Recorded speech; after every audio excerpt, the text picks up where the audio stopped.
വയനാട്ടിലെ മനോഹരമായ കുറച്ച് കാഴ്ചകളുമായിട്ടാണ് എൻ്റെ ലാസ്റ്റ് 2-3 വീഡിയോസ് ഇറങ്ങിയത്. അപ്പോൾ അന്ന് ഞാൻ അതിൽ പറഞ്ഞിരുന്നു വയനാടൻ കാഴ്ചകൾ തീർന്നിട്ടില്ല, ഇനിയും 1-2 വീഡിയോസ് നിങ്ങളുടെ മുന്നിലേക്ക് ഞാൻ എത്തിക്കുന്നതായിരിക്കുമെന്ന്. അപ്പം ഇന്ന് നമ്മൾ യാത്ര പോകുന്നത് വയനാട്ടിലെ ഏറ്റവും ആകർഷകമായ മറ്റൊരു സ്ഥലത്തേക്കാണ്. വേറൊന്നുമല്ല, ബാണാസുര സാഗർ ഡാമാണ് നമ്മളിന്ന് ഈ വീഡിയോയിലൂടെ കാണാൻ പോകുന്നത്. കഴിഞ്ഞ വീഡിയോയിൽ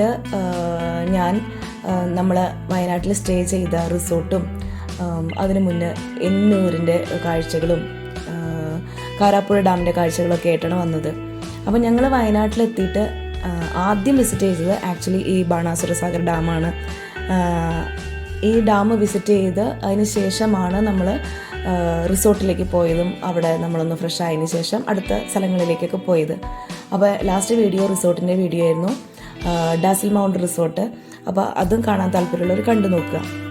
അപ്പം ഇന്നത്തെ യാത്ര ബാണാസുര സാഗർ ഡാമിലേക്കാണ്.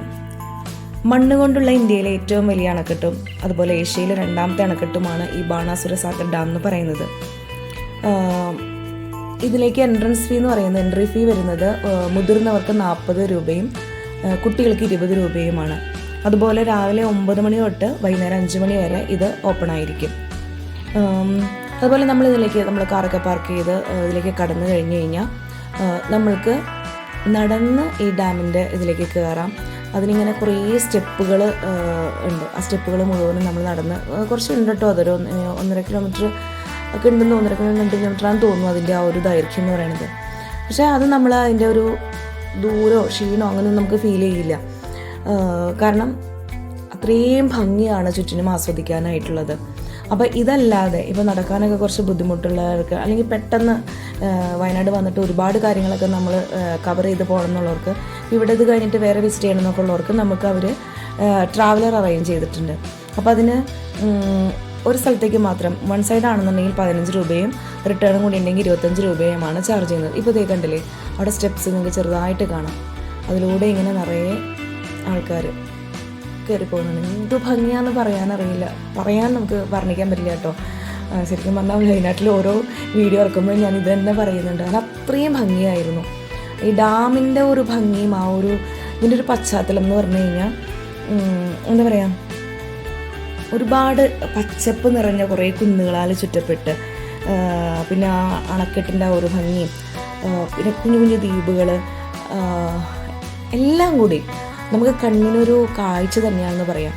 ഞാൻ നേരത്തെ പറഞ്ഞില്ലേ ട്രാവലറുടെ അതിലേക്ക് ഇങ്ങനെ നമ്മൾ അതിന് ക്യൂ നിൽക്കണം. നല്ലോണം ആളുണ്ടായിരുന്നു. ഇപ്പോൾ ഞങ്ങൾ പോയ സമയത്തൊക്കെ നിറയെ ആൾക്കാരുണ്ടായിരുന്നു. അപ്പോൾ കുറേ പേരൊക്കെ ഇങ്ങനെ ട്രാവലർ തന്നെ എടുത്തിട്ടാണ് പോയത്. നമ്മൾ നടന്നാണ് പോയത്. അപ്പോൾ നടന്നു പോകുമ്പോൾ എന്ന് വെച്ച് കഴിഞ്ഞാൽ കാഴ്ചകൾ മുഴുവനും ഒന്നും കൂടി, പിന്നെന്താ ഈ മേഘമൊക്കെ ഇങ്ങനെ തൊട്ട് നല്ല വെളുത്ത് പഞ്ഞിക്കെട്ട് പോലെ നമുക്ക് തൊട്ടടുത്ത് നിന്ന് കാണുന്ന പോലെ കാണാം. പിന്നെ ഇതിൻ്റെയൊക്കെ സൗന്ദര്യം ആസ്വദിക്കാനും ഒരു കഴിവാണ് കേട്ടോ. ചിലർക്കൊന്നും ഇത് കാണുമ്പോൾ ഇതിനെന്താ ഇത്ര സൗന്ദര്യം എന്ന് ചോദിക്കുന്ന ആൾക്കാരും കൂട്ടത്തിലുണ്ട്. ഇതൊക്കെ ആസ്വദിക്കാൻ കഴിവുള്ളവർക്ക് മാത്രമായിട്ടാണ് കേട്ടോ ഞാനിപ്പോൾ ഈ വീഡിയോ ഇത്രയും വർണ്ണിച്ച് പറയുന്നത്. കാരണം എനിക്ക് അത്രയും ഇഷ്ടപ്പെട്ടു. എവിടേക്ക് നമ്മൾ ഫോട്ടോ എടുക്കാനായിട്ട് വെച്ച് കഴിഞ്ഞാലും അത്രയും ഭംഗിയാണ്. അത് അവിടെ ചെന്നൊന്ന് എക്സ്പീരിയൻസ് ചെയ്യണം കേട്ടോ. ഞങ്ങൾ ഒരു 11 മണിയൊക്കെ ആയിട്ടായിരിക്കണം ഇവിടെ എത്തിയിട്ടുണ്ടാവുക. അപ്പം അധികം നമുക്കങ്ങനെ എന്തുകൊണ്ടോ അങ്ങനെ വെയിലിൻ്റെ കാഠിന്യമൊന്നും അത്രയും തോന്നിയില്ല. പിന്നെ ഞങ്ങൾ പറഞ്ഞില്ല, അന്നൊരു ചെറിയ മഴയൊക്കെ പെയ്ത ഒരു ദിവസമായിരുന്നു. നമ്മൾ ചെല്ലുമ്പോൾ ഇല്ല, അത് കഴിഞ്ഞ് കുറച്ച് കഴിഞ്ഞപ്പോൾ മഴയൊക്കെ ഉണ്ടായിരുന്നു, പോരാറായപ്പോഴത്തേനൊക്കെ. പിന്നെ ഇതിൻ്റെ ഒരു സൈഡ് ഇവർ ഇങ്ങനെ ചെറിയ നല്ല ഭംഗിയിലെ ചെടികളും ഒക്കെ വെട്ടി നിർത്തി ഒരു ഗാർഡൻ പോലെ സെറ്റ് ചെയ്തിട്ടുണ്ട്. അതുപോലെ അതിൻ്റെ ഉള്ളിൽ ഒരുപാട് റൈഡ്സ് ഉണ്ട് കേട്ടോ, അത് ഞാൻ പറയാൻ വിട്ടുപോയി. ഇപ്പോൾ അതിൻ്റെ ഉള്ളിൽ മെയിനായിട്ട് സിപ്പ് ലൈൻ ഉണ്ട്. അതിനെല്ലാം എക്സ്ട്രാ ഫീസാണ് കേട്ടോ, ചാർജുകളുണ്ട്. സിപ്പ് ലൈന് 300 രൂപയാണെന്ന് തോന്നുന്നു. അതുപോലെ തന്നെ സ്പീഡ് ബോട്ടിംഗ് ഉണ്ട്. പിന്നെ ഈ ഗാർഡൻ്റെയൊക്കെ ഈ ഏരിയയിൽ തന്നെ ചെറിയ ചെറിയ ഓരോ റൈഡ്സുകളുണ്ട്, കുട്ടികൾക്കായിട്ടായാലും മുതിർന്നവർക്കായിട്ടായാലും. പിന്നെ ഇതിലൊക്കെ ഇങ്ങനെ ഈ മരങ്ങളും ചെടികളൊക്കെ സെറ്റ് ചെയ്തുകൊണ്ട് വെട്ടി നല്ല ഭംഗിയിൽ നന്നായിട്ട് അവർ സെറ്റ് ചെയ്തിട്ടുണ്ട്. പിന്നെ ഊഞ്ഞാൽ, ഫിഷ് സ്പാ, അങ്ങനെ കുറേ കാര്യങ്ങളുണ്ട് കേട്ടോ. ഞാനിങ്ങനെ കാണുമ്പോഴാണ് ഓരോന്ന് ഓർമ്മ വരുന്നത്. നമുക്കൊരു 2 മണിക്കൂറൊക്കെ സ്പെൻഡ് ചെയ്യാവുന്ന രീതിയിലുള്ള കാര്യങ്ങൾ അതിൻ്റെ ഉള്ളിലുണ്ട്. അത്രയെങ്കിലും ടൈം നമ്മൾ കയ്യിലുണ്ടാവണം. കാരണം അത്രയും നടന്ന് കാണാനും ഒക്കെ ആയിട്ട് അത്രയും സമയം എടുക്കും. പിന്നെ നമ്മൾ ഓരോ റൈഡുകളിലൊക്കെ കയറണമെങ്കിൽ അതിനനുസരിച്ചൊക്കെ സമയം നമുക്ക് കയ്യിലുണ്ടെങ്കിൽ നല്ലത് തന്നെ. അങ്ങനെ നമ്മളിങ്ങനെ പോകും വഴി കുറേ റൈഡ്സുകളൊക്കെ കണ്ടിരുന്നു കേട്ടോ. ഇതിലൊക്കെ എക്സ്ട്രാ ഫീസും കാര്യങ്ങളൊക്കെയാണ്. പിന്നെ അതുമാതിരി ധാരാളം ഊഞ്ഞാലുകൾ, അത് ഞാൻ വയനാട് ചെന്നപ്പോൾ പല സ്ഥലത്തും കണ്ടു. ഇപ്പോൾ എല്ലായിടത്തും ഊഞ്ഞാൽ ധാരാളം ഇടുന്നുണ്ട്. എനിക്ക് തോന്നുന്നു ആൾക്കാർക്കൊക്കെ എത്രയും മുതിർന്നാലും നമ്മൾക്കൊരു കുട്ടിത്തത്തിലേക്ക് നമ്മളിങ്ങനെയുള്ള സ്ഥലത്തൊക്കെ ഇങ്ങനെയുള്ള സ്ഥലത്ത് എത്തുമ്പോൾ നമ്മുടെ മനസ്സ് മറിയാണ്ടൊരു ചെറുപ്രായത്തിലേക്ക് പോകും. ഊഞ്ഞാലാടാൻ ഒരുവിധം എല്ലാ ആൾക്കാർക്കും ഭയങ്കര ഇഷ്ടമാണെന്ന് എനിക്ക് ഫീൽ ചെയ്തിട്ടുള്ളത്. ഞാനിവിടെ ഊഞ്ഞാലുണ്ടായാലും ഒന്നിരുന്ന് ആടി നോക്കാറുണ്ട് കേട്ടോ. നമുക്ക് ഭയങ്കര ഒരു രസമാണത്.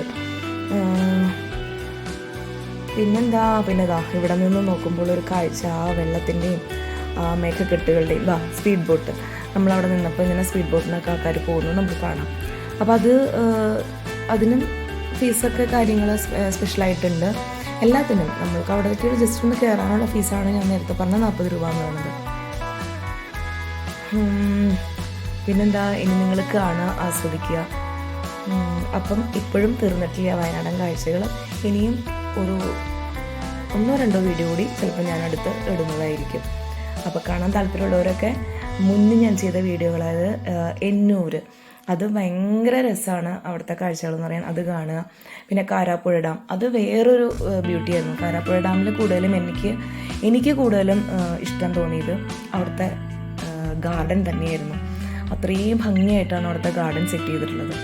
പൂക്കളുടെ ഒരു വർണ്ണവിസ്മയം തന്നെയായിരുന്നു എന്ന് പറയാം ആ കാരാപ്പുഴ ഡാമിൽ ചെന്നിട്ട് ഫീൽ ചെയ്തത്. ഇത് ശരിക്കും ഒരു ഡാമിൻ്റെ ഒരു ബ്യൂട്ടിയും കാര്യങ്ങളുമാണ് ഇതിൽ എനിക്ക് കൂടുതൽ ഫീൽ ചെയ്തത്. ബാണാസുര സാഗർ ഡാമിൽ ചെന്നപ്പം ശരിക്കും ഒരു ഡാം എങ്ങനെയാണ് അതിൻ്റെ ഒരു ഭംഗി കണ്ടില്ലേ, ആ പച്ചപ്പ് ഇങ്ങനെ നിറഞ്ഞു നിൽക്കുന്നത് കാണാൻ ഒരു പ്രത്യേക ഭംഗി തന്നെയാണ്. അപ്പം ഫോട്ടോഗ്രാഫിക്കൊക്കെ ക്രേസ് ഉള്ളവർക്കൊക്കെ വന്നു കഴിഞ്ഞാൽ എങ്ങനെ വേണമെങ്കിലും നിന്ന് ഫോട്ടോ എടുക്കാം. അത്രയും ഭംഗിയുള്ള പ്ലേസുകളാണ്. അപ്പോൾ ഇനിയൊന്നുമില്ല, ഇനി നിങ്ങൾ കാണുക, ആസ്വദിക്കുക. ഓക്കെ, അപ്പോൾ അടുത്ത നല്ലൊരു വീഡിയോ ആയിട്ട് വീണ്ടും കാണാം. അതുവരേക്കും ബൈ ബൈ, താങ്ക് യു.